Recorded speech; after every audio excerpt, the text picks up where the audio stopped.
Hello everyone, welcome to valuetrainings.com. So now let's see identifying the elements with the help of Selenium WebDriver, how Selenium works and how can you identify various elements on the web page like buttons, text field, links, radio buttons, checkboxes and all. Alright, the answer to that is Selenium works on the page source. For example, if I go to any website, say timesofindia.com website, I go to the page source of this website and over here you can see that there are various tags and attributes and then there are tags under tags as well. So with the help of these tags and attributes, we actually identify the objects on the web page, and on this Selenium works and it identifies the elements on the web page. So now let's discuss about the page source. Now in the page source, as we all can see that we have various tags and attributes. Now what are these tags and attributes? For example, we have an anchor tag and then there are attributes associated with this very particular anchor tag which represents the link on the web page. Okay, for example, we have an attribute PG associated with this anchor tag. Then there is one attribute known as the title, and then there is one more attribute known as the Href attribute associated with this anchor tag. So based on these tags and attributes, we identify the objects, and on this only Selenium works. Alright, so now how Selenium works and how it identifies the elements on the basis of these tags and attributes, let's discuss that now. So in order to understand that, we'll make an Excel file. Say for example, objects,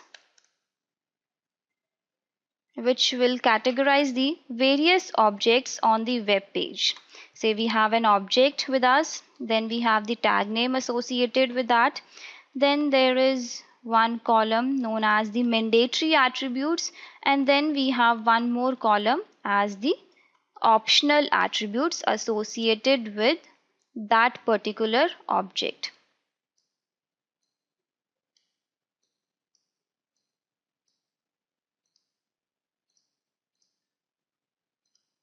Okay, right now what all different type of objects can you see on the web page? For example, we have the text field with us, then we also have the buttons with us, then what else you have? Then you have the radio buttons on the web page, then you have the checkbox on the web page, right? And then we also can see the links on the web page. Okay, and then what else? Okay, so all right, so we also have the image as well on the web page, and then there is also the drop down on the web page. These are the most frequently used elements that anyone can see on the web page.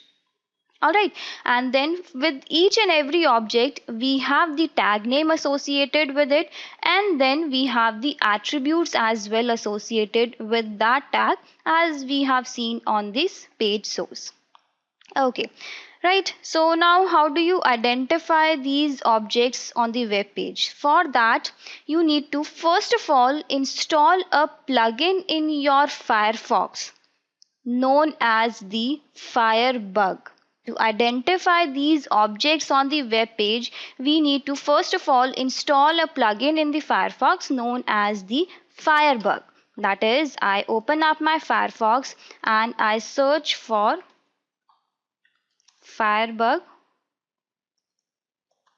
Firefox. Okay, so we'll talk about Chrome and IE as well. Let's talk about this Firebug in the Firefox first, because you cannot go to the page source every time, right? So in order to identify the elements on the page source, it's little tough. So we'll go to the first link of this Firebug add-ons on the Firefox. Okay, so Firebug will make your work a little easier, and we just open the first link and then you can just click on this add to Firefox and it will install. I click on this install button and make sure that you open it in Firefox only. This is the plugin only for the Firefox. Okay, so it has been already, it has been installed successfully in the Firefox. Firebug has been installed, and once it is installed, you see that one new icon has come up in the Firefox, which is the Firebug. Okay, so Firefox might restart as well. It might ask you to restart your Firefox as well. Okay, so this is the icon for the Firebug. Okay, now when I open this Firebug, say suppose if I open this Firebug, you get this window over here. Now in the HTML tab out here, you will see the HTML page source of this particular page, and can even see this small arrow icon over here. So when I click on this arrow icon and I hover my mouse to any link, or any element on the web page, it will give you the page source of that particular element on the web page. For example, say suppose I go to gmail.com, all right, and say, now for example, say I have this arrow icon, and when I take my mouse anywhere on this web page, say out here, you see that it says that this is the second heading h2, whose class is this. That is, one of the attribute associated with this particular heading is the class attribute. Okay, so this will make your work a little easier. As you can see over here, to wherever we take this mouse, it will simply give you the page source of that particular element on the web page. All right, so now fine.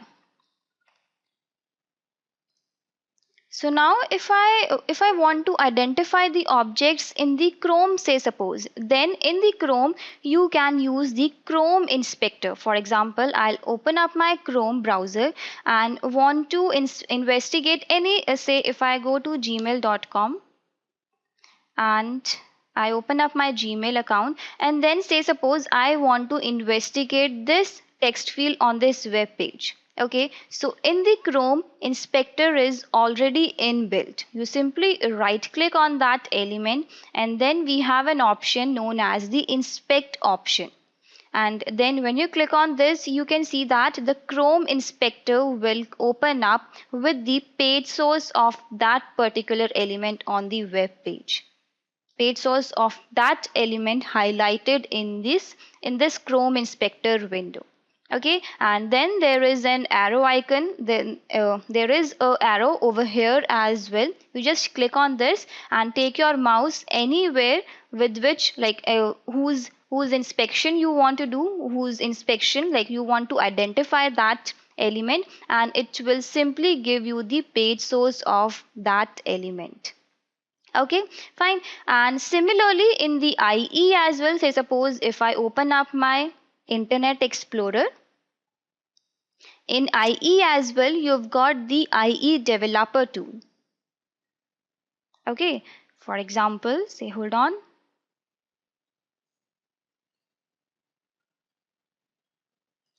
Right, now say suppose if I want to inspect any link on this web page, right? So so now how will you identify these elements on the web page? That is, you just hit the F12 button from the keyboard. You hit the F12 button, and then you will find the IE developer tool opening up. Right, this is the IE developer tool. Out here as well, we have this arrow icon with us, which can inspect the elements on the web page. Okay, it says that it is an anchor tag with an href attribute associated with it. All right, so you can identify the elements on the different browsers. In the Firefox, we have to install an extra plugin, but in the Chrome and IE, you already have an inbuilt developer tools. But then we don't do like this. We just need to investigate in the Firefox browser only. We don't investigate in the Chrome and the IE browsers. No need to separately investigate them in other browsers, because the page source of the website remains same across all the browsers. Page source will not change which you are investigating, right? This is the response from the server which will not change. So when we go to the page source, say we have this Gmail website with us, Okay, we can easily see that, okay, this is the Chrome browser, will not work with the Chrome browser, will simply work with the Firefox browser only. Okay, so if I have to, like, if say suppose if I have to investigate this username text field in the Chrome browser or in the IE browser or in the Firefox browser, you will get the same page source. So what we prefer in Selenium is that we usually identify the elements in the Firefox browser with the help of this Firebug plugin, and you can implement that across different browsers. You don't have to investigate the same web element across different browsers. Okay, all right. So now coming back to our Excel sheet, the Excel sheet that we have created. Okay, now the first element is the text field. All right, so now if I investigate any text field in this Gmail example, say I have this text field with me, it says that this is an input tag with various attributes associated with it. That is, we have one attribute as ID, a value, then name is there, then placeholder, and many more attributes associated with it. Right, so we can simply say that the tag name associated with this text field is the input tag. All right, similarly for the buttons as well, we have the input tag. For the radio button also we have the input tag, and for the checkbox also we have the input tag. But mandatory attributes, they will differ for different elements on the web page. Now in the case of the text field, you will always find the attribute as type is equal to text. Type is equal to text, or you might also get type is equal to email as well. You might get type is equal to email as well. All right, so type attribute. All right, and then in the case of the buttons, we have type is equal to button, or you might also find type is equal to submit as well in the case of the button. Right, so type attribute usually varies in the case of the button and the text field. Okay, now in the case of the radio buttons, you will always find an attribute known as type is equal to radio. Okay, and in the case of the checkbox, we have an attribute, mandatory attribute, as type is equal to checkbox.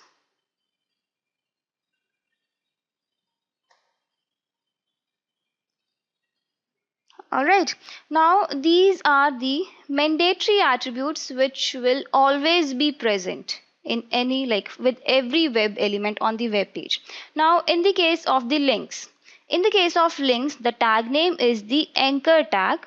Okay, the tag name is the anchor tag associated with the link, and you will always find an attribute known as the href attribute associated with the anchor tag, which will point towards the URL which opens up when you click on any link on the web page.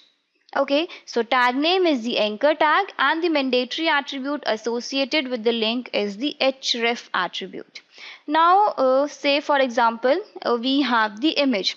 Now the tag associated with the image is the img tag, and the mandatory attribute is the src attribute, which point towards the URL from which the image is loading. It will always be there. Okay, fine. So we have the attribute as the src with the image. Now the drop down. So for the drop down, we have tag name as the select tag, and then you will, like, for the drop down there is no mandatory attribute. So for this drop down, we have the tag name as the select tag, which will always have various options in it, but then there is no mandatory attribute in the case of drop down. Okay, and then there are few optional attributes as well with all these elements on the web page. For example, like, we have the optional attribute as name, ID, and class. So these can be present with any element on the web page, or they might not be present as well. If an element is having ID, name or class, it becomes easy to work with it, but not every element would have it. Only the major elements might have these attributes ID, name and class for all these elements, for any element on the web page. Okay, so based on these criterias, based on these tag name and the attributes, we will be actually identifying the elements on the web page. Okay, so now how do we identify these elements on the web page? Let's discuss that. Let's take an example. So I'll open up my Visual Studio and we'll create a new project.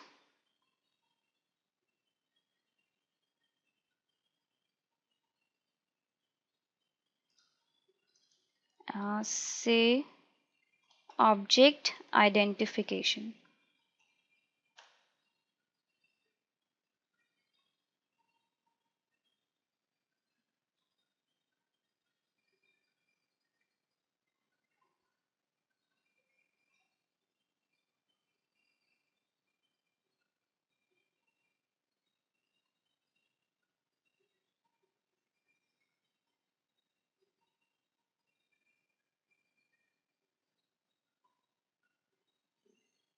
Okay, and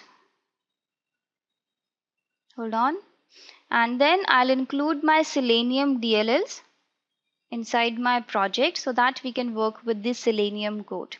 So I'll browse to my location.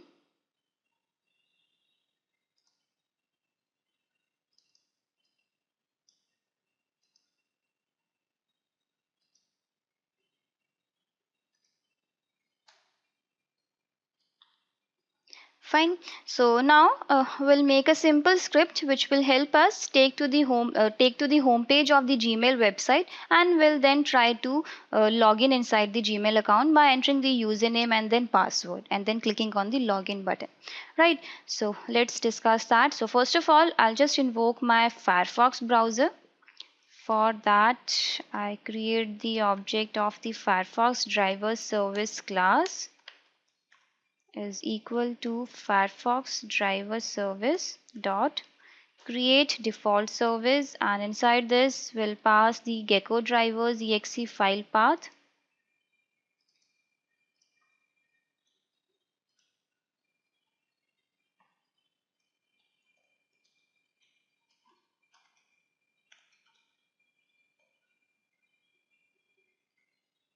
And then I also set the binary path of my Firefox as well.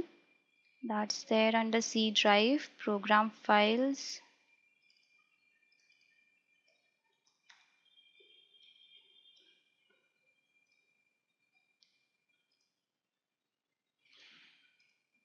And you have it, right? And then I'll just open my Firefox driver.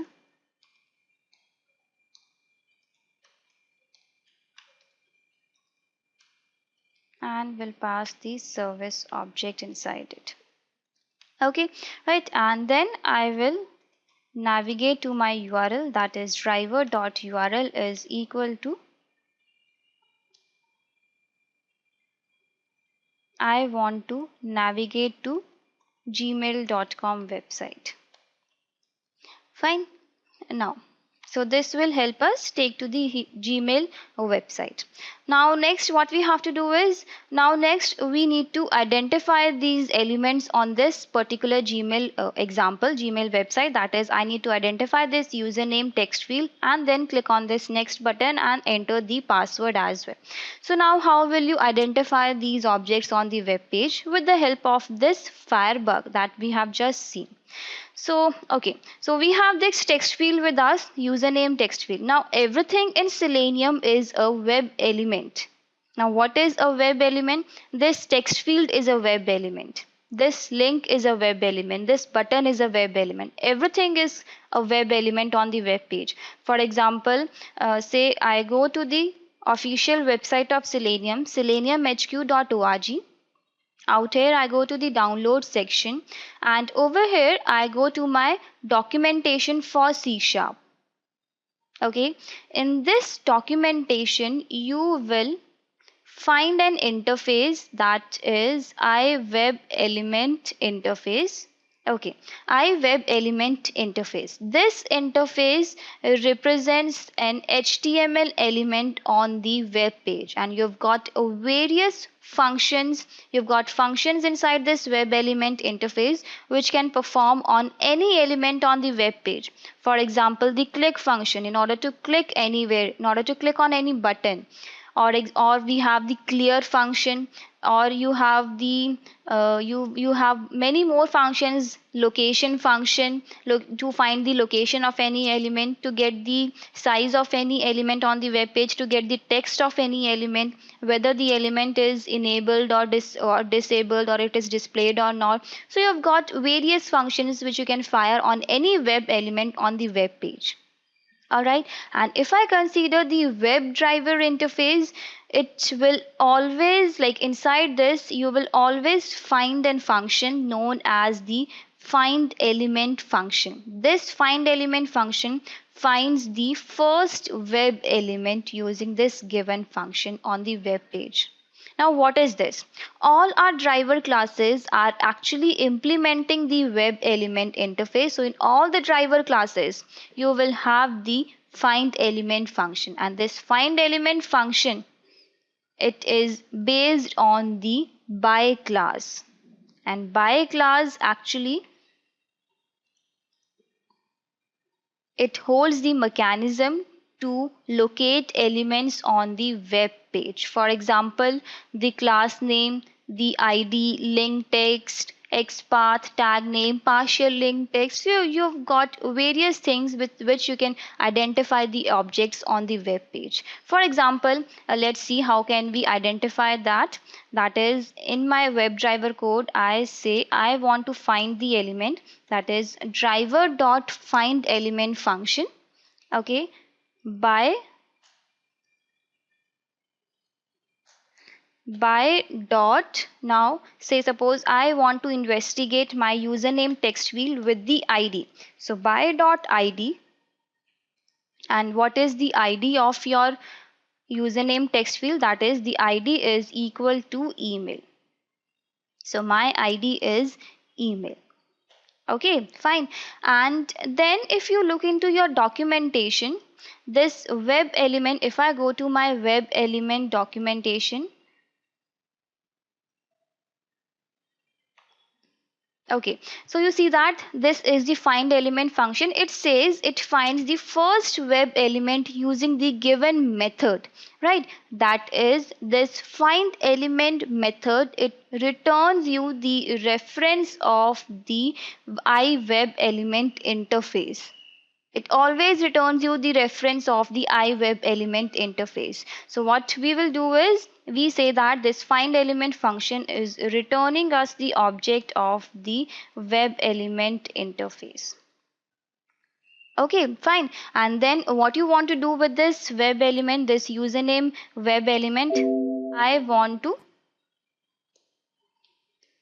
want to enter the data inside this username text field, right? So for that, I fire the send keys function, and inside this, you enter any data that you want to enter in your username text field. So send keys function is used to type something into your text field.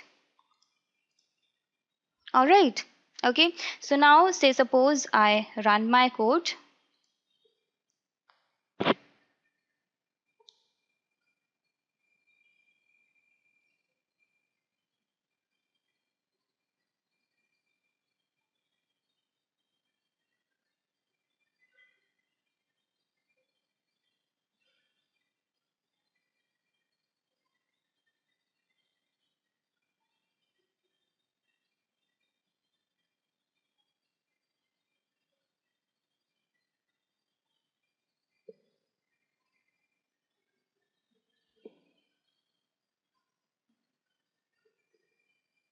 Okay, so it opens the browser, Firefox browser.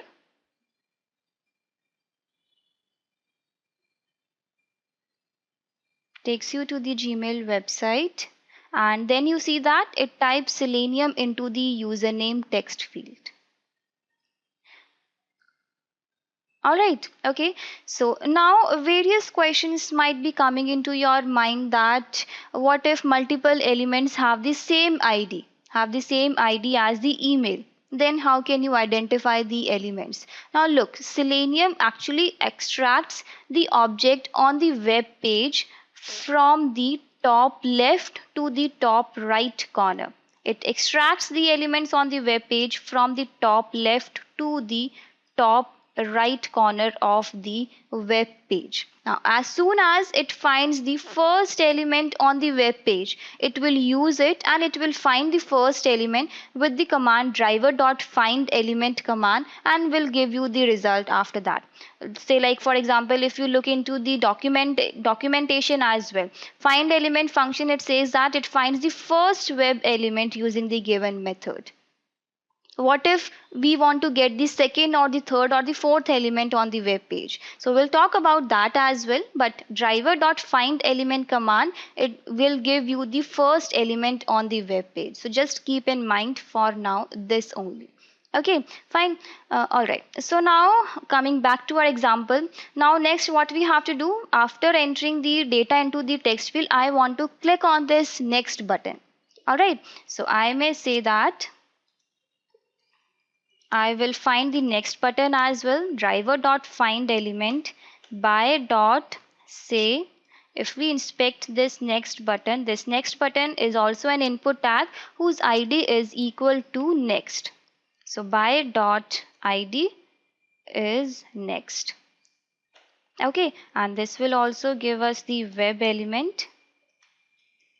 Say next button it is. Okay, and then what you want to do with this button, you want to click on this, right? So I say next button dot click.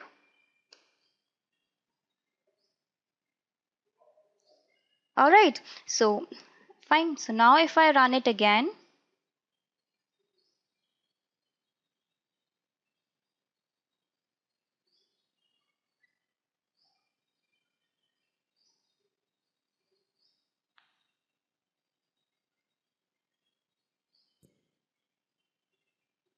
so it enters the data into the username text field and it clicks on the next button as well. Right, now you can even do this same thing in one line as well. For one element, like we are writing two different lines. For entering the data into the username text field, we are writing two different lines, and similarly for the next button as well, we are writing two different lines of code. What you can do is you can simply write single line of code, that is I will say driver dot find the element by dot id, say email, and then what you want to do with this, you want to enter the data, so you simply fire the send keys function with this only. And similarly for the button as well, we'll find that element first of all by dot id, id is a next, and then we want to click on that next button. So we can simply write one single line of code. So the execution starts from the left hand side. It will first find the element with this particular ID email. Okay, and on that web element, it will fire the send keys function, which will enter the data into the text field. So now if I execute my code again, it will give you the same output. That is, we'll enter the data into the text field and we'll click on the next button after that.